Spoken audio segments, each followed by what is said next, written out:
মণিপুরের ৬ জন নিরীহ মেইতেইকে নির্মমভাবে হত্যা করার বিরুদ্ধে সরব হল কাছাড়ের মহিলা কংগ্রেস। মঙ্গলবার মৃতদের আত্মার চিরশান্তি কামনায় শিলচরে ক্ষুদিরাম বসুর মূর্তির পাদদেশে জমায়েত হয়ে ঘটনার সুবিচার চেয়ে সরকারের দৃষ্টি আকর্ষণ করেছেন তারা। মণিপুরে এসে মণিপুরের পরিস্থিতি শান্ত করতে প্রধানমন্ত্রীকে আবেদন জানান মহিলা কংগ্রেস।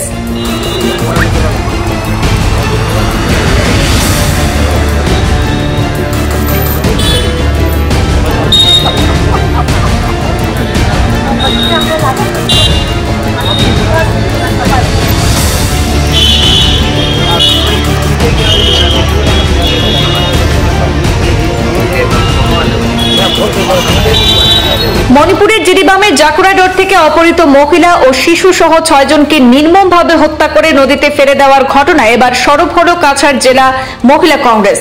মঙ্গলবার মৃতদের আত্মার চিরশান্তি কামনায় শিলচরে ক্ষুদিরাম বসুর মূর্তির পাদদেশে জমায়েত হয়ে তারা মোমবাতি জ্বালিয়ে ঘটনার তীব্র নিন্দা ও ধিক্কার জানিয়েছেন।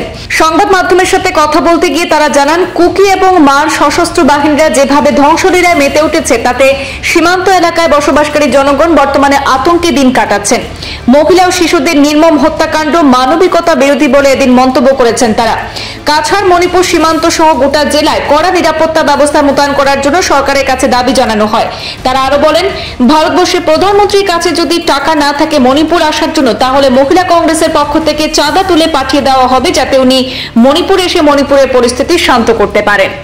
লাস্ট মে থেকে শুরু হয়েছে এই যে নিঃসংভাবে মহিলাকে বাচ্চাকে সব কিরকম নিঃসংভাবে মারা হচ্ছে, মানে এটা মিডিয়াতে পুরোভাবে আসছে না, কিন্তু অনেকজন যারা মণিপুর আমার নিজের চেনা জানা ওরা আমাকে যখন আমরা দেখা হয়েছে, আমি ভিডিও দেখেছি, আপনারা মানে বলতে পারবো না যে কিরকম মানে নিঃসংভাবে মহিলাদের সাথে অত্যাচার হয়েছে।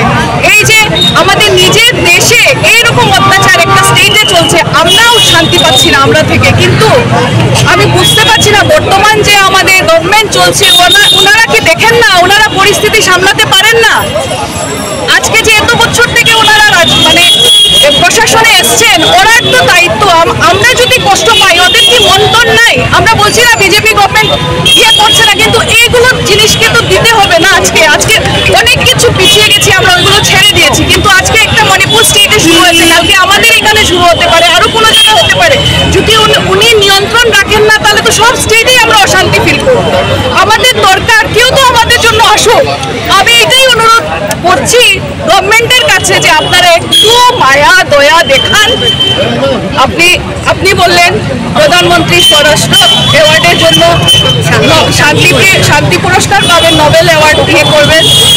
আমি বুঝতে পারছি না উনি নিজের দেশে যদি অশান্তি থাকে ওনাকে কিরকম এই পুরস্কারটা দেওয়া যায়।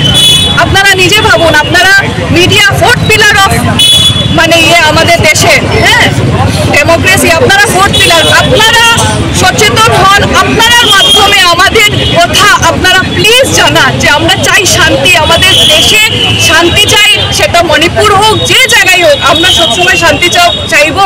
আর কংগ্রেস আপনারা দেখবেন কখনো এইরকম পরিস্থিতি প্রশ্রয় দেয় না। আমরা চাই শান্তি, এর জন্য আজকে এখানে আছি আমরা সব মহিলা যারাই আছি, আমরা এখানে সবাই মিলে একটাই অনুরোধ গভর্নমেন্টের কাছে, প্লিজ আপনারা মণিপুরকে সামলান, মণিপুরকে পরিস্থিতি সামলান, মণিপুরের আগের পরিস্থিতিতে আনেন, ওদেরকেও শান্তিতে থাকতে দেন, আমাদেরকেও শান্তিতে থাকতে দেন। আমি ভারতীয় হিসাবে যদি আন্তর্জাতিকভাবে ওনাকে শান্তি করার জন্য নোবেল পুরস্কার দেওয়ার কথা চলছে, এটা আমাকে হাস্যকর লাগে। কারণ এটা কোনো মধ্যে যে প্রধানমন্ত্রী নিজের দেশের অঙ্গ জ্বলে যাচ্ছে, অঙ্গ শেষ হয়ে যাচ্ছে, বিচ্ছিন্ন হওয়ার প্রতিকারে এসে দাঁড়িয়েছে, সেই প্রধানমন্ত্রীকে কি করে আমরা বলতে চাই যে শান্তির জন্য ওনাকে স্থাপন করার দায়িত্ব দেওয়া হয়েছে।